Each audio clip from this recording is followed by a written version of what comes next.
नमस्कार।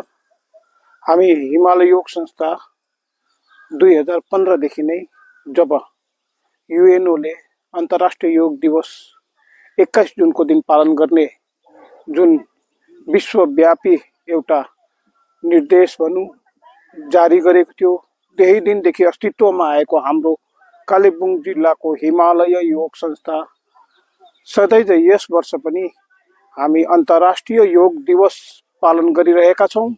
र विशेष रूपले के हो भने योग न चित्त श्यपदेन वाचा मलं शरीर शचवेदकेन योपाकरोति प्रवरम मुनिना पतञ्जलि प्राञ्जलि प्राणतोस्मी भनेको जस्तै यो ऋषि पतञ्जलिले जुन योग दर्शन विश्वलाई दिनुभएको छ, केवल भारतलाई होइन, यो विश्वलाई नै एउटा स्वस्थ प्रदान गर्ने सबैभन्दा सरल सुगम उपाय जुन दिनुभएको छ, त्यसलाई हामी फलो गर्दै यो योगको निरन्तर नै कुनै दिन ग्याप हुँदैन।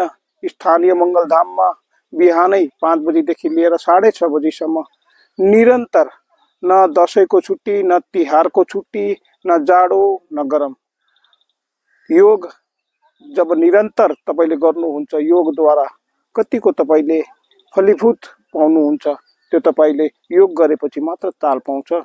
र आज बिहानको यो ठिक 5:30 बजी सूर्योदयको समयमा स्थानीय जुबली स्कुलको यो चिनिया ग्राउन्डमा हामी यो योगको केही 1-2 प्रयोग गर्नेछौँ, जसमा एक्सर्साइज, योग अनि प्राणायाम साथै तपाईको सूर्य नमस्कारको अलिकति हामी यहाँ प्र्याक्टिस गर्नेछौँ। र फेरि पनि तपाईहरुलाई भन्दैछु, 21 जुनको दिन स्थानीय मङ्गलधाममा विराट रूपले हामी अन्तर्राष्ट्रिय योग दिवस पालन गर्छौँ र त्यसको निम्ति सबै महानुभावहरूलाई हामी हार्दिक स्वागत गर्छौँ, अभिनन्दन गर्छौँ। धन्यवाद।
सावधान, एकदम सीधा।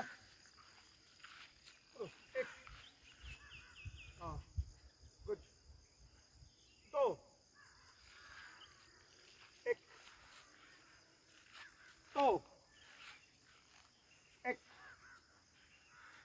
2, एक, 2,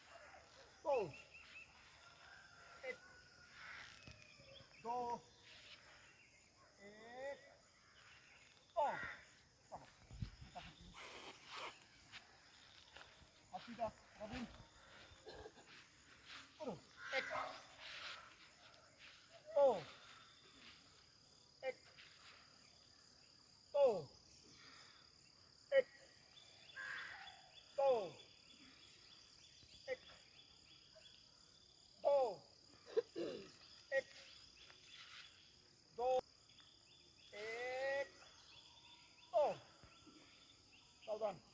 नमस्कार सम्पूर्णमा फेरि नयाँ भ्लगमा स्वागत। आज चाहिँ तपाईहरुले अगावै तपाईले बुझिहाल्नुभयो, योग गुरु महेशज्यूले तपाईलाई हल्का विवरण दिनुभयो। यो 21 जुन अन्तर्राष्ट्रिय योग दिवसको अभ्यास हिमालय योग संस्थाद्वारा तीव्र गतिमा भइरहेको छ र आज आउटडोर योगा सेसन चाहिँ कालिम्पोङको जुब्ली स्कुलको ठिक तल्लोपट्टि चिनिया ग्राउन्डमा हुँदैछ र यसरी बिहानै पख है 5:30 देखि योगा अभ्यास सुरु भइरहेको छ र 21 तारिक जुन बगलधाममा भव्यतापूर्वक अन्तर्राष्ट्रिय योग दिवस भन्न गइरहेको छ। तपाईँहरू पनि आउनु सक्नुहुन्छ, सहभागिता जनाउनुहोस् है।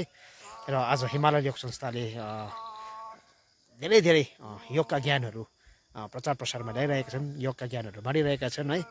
र यसरी नै आउने दिनमा पनि उहाँहरूले अझै उच्च स्तरमा पुगोस् भन्ने कामना गर्दै अब तपाईँहरूलाई म उहाँहरूको अभ्यासका बारेमा केही झलकहरू देखाउन गइरहेको छु र देखाइ पनि रहेको छु। र मेन चाहिँ आजको मेरो मेन उद्देश्य र मेन मोटिभ चाहिँ के हो भन्दाखेरि चाहिँ तपाईँहरूलाई म चाहिँ आज मेरो सायद यो कन्टेन्टमा आउनु पनि सक्छ, आएन भने नेक्स्ट कन्टेन्टमा चाहिँ सूर्य नमस्कार छ। सूर्य नमस्कारलाई चाहिँ तपाईँहरूले एकदम ध्यान दिएर हेरिदिनुहोस् र तपाईँले यहीँबाट पनि तपाईँहरूले सिक्नु सक्नुहुन्छ घर बसेर क्या। सूर्य नमस्कार चाहिँ मोस्ट इम्पोर्टेन्ट अब एक्सर्साइजहरूको चाहिँ अब तपाईँको मेन न्युक्लियस चाहिँ सूर्य नमस्कारलाई नै मानिन्छ है। र अहिले यहाँ हल्का वार्मअप सेसन हुँदैछ है। र सूर्य नमस्कारको लागि तपाईँहरू प्रतीक्षा साँचेर बसिदिनुहोस् होला। सबैजनालाई फेरि शुभ दिनको कामना।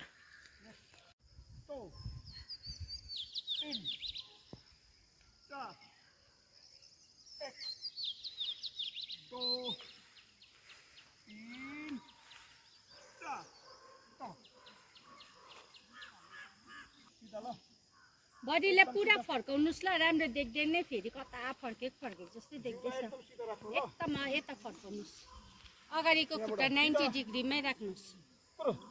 1 2 3 4 1 2 3 4 1 2 3 4 1 2 3 4 सिधा हुनु, हात माथि गर्नु, यता फर्किनु, यहाँबाट सिधा तल खुट्टामा आउँछ, टाउको घुँडामा आउँछ। सावधान कुरु, 1 श्वास छोड्दै पुरा तान्नु टाउको, 2 1 कुही भनेको छैन, एकै स्थितिमा बस्नु, 2 1 2